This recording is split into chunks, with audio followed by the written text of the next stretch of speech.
1 Korintus pasal 14. Sekali lagi tentang karunia roh. Kejarlah kasih itu dan usahakanlah dirimu memperoleh karunia-karunia roh, terutama karunia untuk bernubuat. Siapa yang berkata-kata dengan bahasa roh, tidak berkata-kata kepada manusia, tetapi kepada Allah. Sebab tidak ada seorang pun yang mengerti bahasanya. Oleh roh, ia mengucapkan hal-hal yang rahasia. Tetapi siapa yang bernubuat, ia berkata-kata kepada manusia. Ia membangun, menasehati, dan menghibur. Siapa yang berkata-kata dengan bahasa roh, ia membangun dirinya sendiri. Tetapi siapa yang bernubuat, ia membangun jemaat. Aku suka supaya kamu semua berkata-kata dengan bahasa roh. Tetapi lebih daripada itu, supaya kamu bernubuat. Sebab orang yang bernubuat lebih berharga daripada orang yang berkata-kata dengan bahasa roh, kecuali kalau orang itu juga menafsirkannya, sehingga jemaat dapat dibangun. Jadi saudara-saudara, jika aku datang kepadamu dan berkata-kata dengan bahasa roh, apakah gunanya itu bagimu, jika aku tidak menyampaikan kepadamu penyataan Allah atau pengetahuan atau nubuat atau pengajaran? Sama halnya dengan alat-alat yang tidak berjiwa, tetapi yang berbunyi seperti seruling dan kecapi.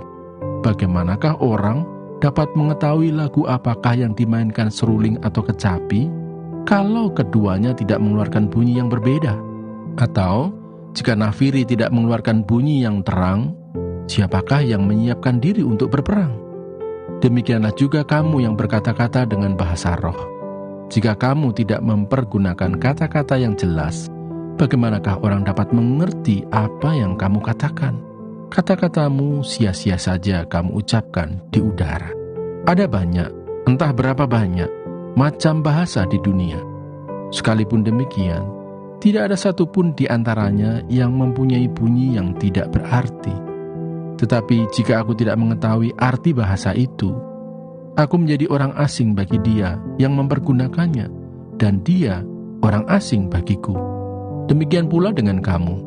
Kamu memang berusaha untuk memperoleh karunia-karunia roh.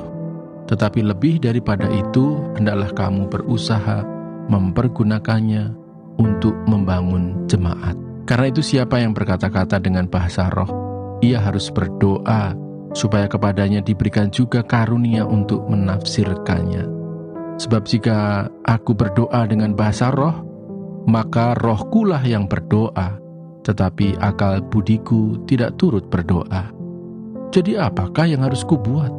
Aku akan berdoa dengan rohku, tetapi aku akan berdoa juga dengan akal budiku.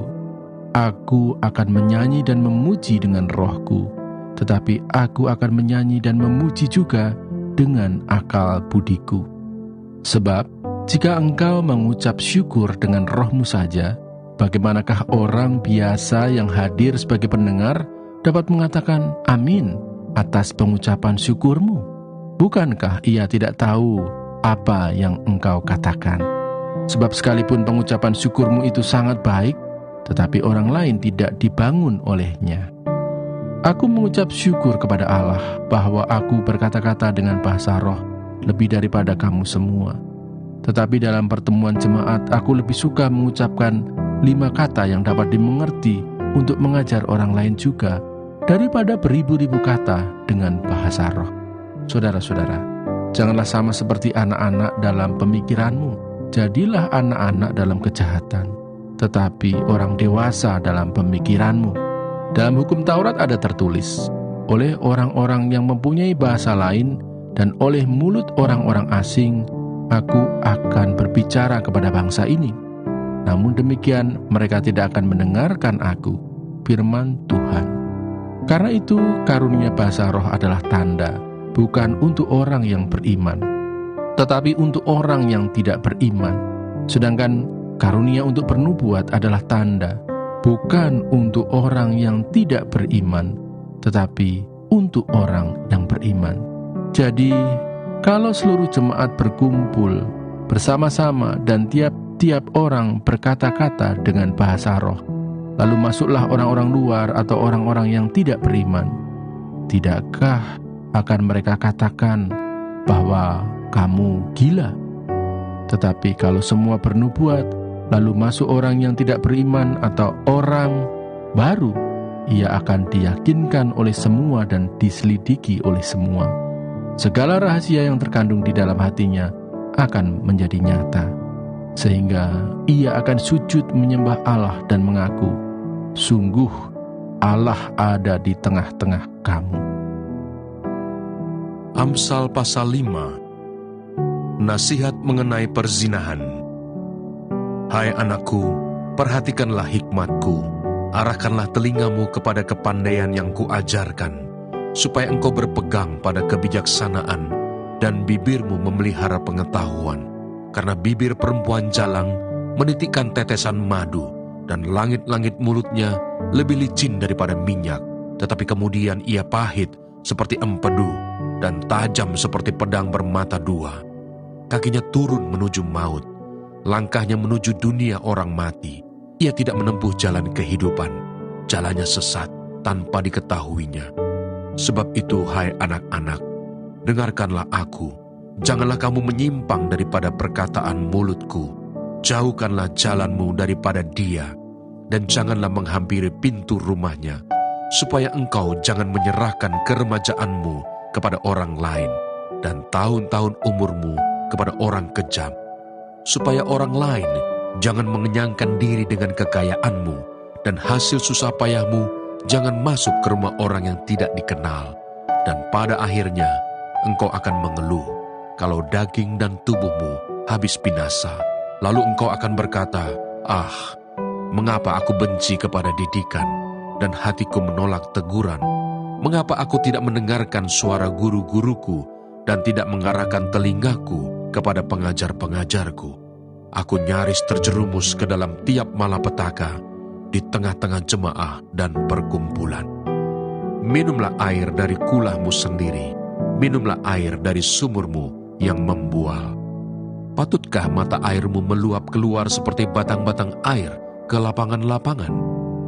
Biarlah itu menjadi kepunyaanmu sendiri, jangan juga menjadi kepunyaan orang lain. Diberkatilah kiranya sendangmu, bersukacitalah dengan istri masa mudamu. Rusa yang manis, kijang yang jelita, biarlah buah dadanya selalu memuaskan engkau, dan engkau senantiasa berahi karena cintanya. Hai anakku, mengapa engkau berahi akan perempuan jalang, dan mendekap dada perempuan asing? Karena segala jalan orang terbuka di depan mata Tuhan, dan segala langkah orang diawasinya. Orang fasik tertangkap dalam kejahatannya, dan terjerat dalam tali dosanya sendiri. Ia mati karena tidak menerima didikan, dan karena kebodohannya yang besar, ia tersesat. Amsal pasal 6. Berbagai-bagai nasihat. Hai anakku, jikalau engkau menjadi penanggung sesamamu, dan membuat persetujuan dengan orang lain, jikalau engkau terjerat dalam perkataan mulutmu, tertangkap dalam perkataan mulutmu, buatlah begini, hai anakku, dan lepaskanlah dirimu, karena engkau telah jatuh ke dalam genggaman sesamamu. Pergilah, berlututlah, dan desaklah sesamamu itu. Janganlah membiarkan matamu tidur, dan kelopak matamu mengantuk. Lepaskanlah dirimu seperti kijang daripada tangkapan, seperti burung daripada tangan pemikat. Hai pemalas, pergilah kepada semut, perhatikanlah lakunya dan jadilah bijak. Biarpun tidak ada pemimpinnya, pengaturnya atau penguasanya, ia menyediakan rotinya di musim panas, dan mengumpulkan makanannya pada waktu panen. Hai pemalas, berapa lama lagi engkau berbaring? Bilakah engkau akan bangun dari tidurmu? Tidur sebentar lagi, mengantuk sebentar lagi, melipat tangan sebentar lagi untuk tinggal berbaring. Maka datanglah kemiskinan kepadamu, seperti seorang penyerbu, dan kekurangan seperti orang yang bersenjata. Tak bergunalah dan jahatlah orang yang hidup dengan mulut serong, yang mengedipkan matanya, yang bermain kaki, dan menunjuk-nunjuk dengan jari, yang hatinya mengandung tipu muslihat, yang senantiasa merencanakan kejahatan, dan yang menimbulkan pertengkaran. Itulah sebabnya ia ditimpa kebinasaan dengan tiba-tiba. Sesaat saja ia diremukkan tanpa dapat dipulihkan lagi. 6 perkara ini yang dibenci Tuhan, bahkan 7 perkara yang menjadi kekejian bagi hatinya. Mata sombong, lidah dusta, tangan yang menumpahkan darah orang yang tidak bersalah, hati yang membuat rencana-rencana yang jahat, kaki yang segera lari menuju kejahatan, seorang saksi dusta yang menyembur-nyemburkan kebohongan dan yang menimbulkan pertengkaran saudara. Nasihat tentang perzinahan. Hai anakku, peliharalah perintah ayahmu dan janganlah menyia-nyiakan ajaran ibumu. Tambatkanlah senantiasa semuanya itu pada hatimu, kalungkanlah pada lehermu. Jikalau engkau berjalan, engkau akan dipimpinnya. Jikalau engkau berbaring, engkau akan dijaganya. Jikalau engkau bangun, engkau akan disapanya. Karena perintah itu pelita, dan ajaran itu cahaya, dan teguran yang mendidik itu jalan kehidupan, yang melindungi engkau terhadap perempuan jahat, terhadap kelicikan lidah perempuan asing. Janganlah menginginkan kecantikannya dalam hatimu, janganlah terpikat oleh bulu matanya, karena bagi seorang sundal, sepotong rotilah yang penting, tetapi istri orang lain memburu nyawa yang berharga. Dapatkah orang membawa api dalam gelembung baju dengan tidak terbakar pakaiannya? Atau dapatkah orang berjalan di atas bara dengan tidak hangus kakinya? Demikian juga orang yang menghampiri istri sesamanya, tiada seorang pun yang menjamahnya luput dari hukuman. Apakah seorang pencuri tidak akan dihina apabila ia mencuri untuk memuaskan nafsunya karena lapar? Dan kalau ia tertangkap, haruslah ia membayar kembali 7 kali lipat. Segenap harta isi rumahnya harus diserahkan. Siapa melakukan zina tidak berakal budi. Orang yang berbuat demikian merusak diri. Siksa dan cemooh diperolehnya, malunya tidak terhapuskan. Karena cemburu adalah geram seorang laki-laki. Ia tidak kenal belas kasihan pada hari pembalasan dendam. Ia tidak akan mau menerima tebusan suatu pun, dan ia akan tetap bersikeras, betapa banyak pun pemberianmu. Demikianlah pembacaan firman Tuhan hari ini. Tuhan Yesus memberkati.